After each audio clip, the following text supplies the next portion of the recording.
ជំរាបសួរបងប្អូនទាំងអស់គ្នាថ្ងៃនេះខ្ញុំនឹងបង្ហាញពីវិធីធ្វើនំដូណាតដែលនំនៅក្នុងថ្ងៃនេះគឺមានរាងមូលហើយការធ្វើនំបែបនេះគឺងាយស្រួលមែនទែនដោយយើងមិនចាំបាច់ច្របាច់ម្សៅនោះទេតើឥឡូវនេះយើងចូលមកមើលពីវិធីធ្វើដែលដំបូងនេះគឺខ្ញុំដាក់ម្សៅមីចំនួន250ក្រាមរែងនៅក្នុងកន្ត្រងបន្ទាប់មកគឺដាក់ស្ករសចំនួន35ក្រាមជាមួយនឹងមេនំប៉័ងនេះចំនួន1ស្លាបព្រាកាហ្វេកន្លះហើយនឹងអំបិលកន្លះស្លាបព្រាកាហ្វេបន្ទាប់មកទៀតគឺត្រូវច្របល់វាចូលគ្នាឲ្យសព្វនៅពេលដែលច្របល់ម្សៅចូលគ្នាបានសព្វហើយគឺយើងដាក់ពងមាន់និងក៏ពងទាចំនួន1គ្រាប់ជាមួយនឹងទឹកដោះគោនោះចំនួន180មីលីលីត្រហើយនឹងប៊ឺដែលយើងបានរំលាយរួចនេះចំនួន40ក្រាមចូលរួចហើយគឺយើងត្រូវច្របល់វាចូលគ្នារហូតទាល់តែម្សៅជាមួយនឹងគ្រឿងផ្សំផ្សេងទៀតនឹងចូលគ្នាបានសព្វល្អ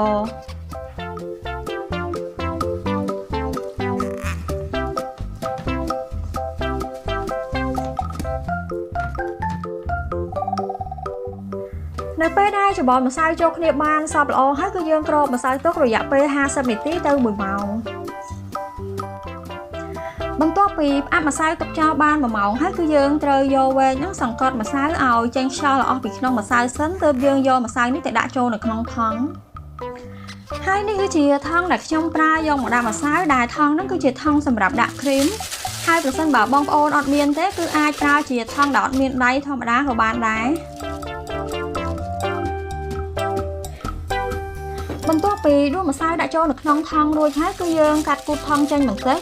ហើយយើងកាត់ទូល្មមបានហើយកុំកាត់ធំពេកបន្ទាប់មកគឺយើងយកទៅច្របាច់ដាក់ចូលនៅក្នុងប្រេងតែប្រេងនេះគឺយើងបើកកម្ដៅវាឲ្យរាងក្ដៅបន្តិចសិនទើបយើងយកម្សៅនេះមកច្របាច់ដាក់ចូលហើយនៅពេលដែលច្របាច់ម្សៅនេះគឺយើងច្របាច់ចេញបន្តិចរួចហើយយើងយកកន្ត្រៃនេះមកកាត់វាហើយបន្ទាប់ពីទម្លាក់ម្សៅបានពេញនៅក្នុងផ្ទះរួចហើយគឺយើងចៀនវាដោយបើកភ្លើងល្មមហើយចៀនត្រឡប់ទៅមករហូតដល់តែនំនឹងឡើងក្រហមចំពោះម្សៅនេះប្រសិនបើបងប្អូនមានពុម្ពនំដូណាតគឺអាចយកទៅចាក់នៅក្នុងពុម្ពបាននៅពេលដែលឃើញថានំរាងក្រហមហើយគឺខ្ញុំស្រង់នំឡើងហើយទុកឲ្យត្រជាក់បន្តិចសិន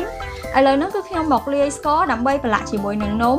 ដោយខ្ញុំប្រើម្សៅស្ករនោះចំនួន100ក្រាមហើយប្រើទឹកនោះចន្លោះពី20ទៅ30មីលីលីត្រទឹកដែលយកមកលាយជាមួយនឹងម្សៅស្ករនេះគឺជាទឹកឆ្អិនហើយទឹកនេះបងប្អូនអាចដាក់ត្រឹមតែ20ទៅ25មីលីលីត្រប្រសិនបើបងប្អូនចង់ឲ្យស្ករនោះវារាងខាប់ហើយដាក់ដល់ទៅ30មីលីលីត្រប្រសិនបើចង់ឲ្យទឹកស្ករនោះវារាងរាវហើយបន្ទាប់ពីកូរទឹកស្កររួចហើយគឺយើងយកនំហ្នឹងយកមកចាក់ចូលហើយច្របល់ចូលគ្នាជាមួយនឹងស្ករហ្នឹងឲ្យសព្វនៅពេលដែលច្របល់ទឹកស្ករចូលគ្នាជាមួយនឹងនំបានសព្វហើយគឺយើងលើកវាឡើងហើយទុកវាចោលមួយផ្លែតទៅគឺទឹកស្ករហ្នឹងនឹងស្ងួតហើយនំនេះបន្ទាប់ពីធ្វើហើយគឺថាសាច់នំហ្នឹងគឺអត់ខុសគ្នាអីពីនំដូណាតដែលយើងធ្វើដោយច្របាច់ម្សៅទេហើយវាក៏មានរសជាតិឆ្ងាញ់និងងាយស្រួលធ្វើផងដែរហើយវីដេអូនៃការធ្វើនំដូណាតនៅក្នុងថ្ងៃនេះក៏បានរួចរាល់ប្រសិនបើមានកំហុសឆ្គងត្រង់កន្លែងណាក៏សូមអធិស្ឋានហើយបើបងប្អូនចូលចិត្តវីដេអូនេះកុំភ្លេចជួយចុច like និង share វីដេអូនេះទៅកាន់បងប្អូននិងមិត្តភ័ក្តិដទៃទៀតសូមអរគុណ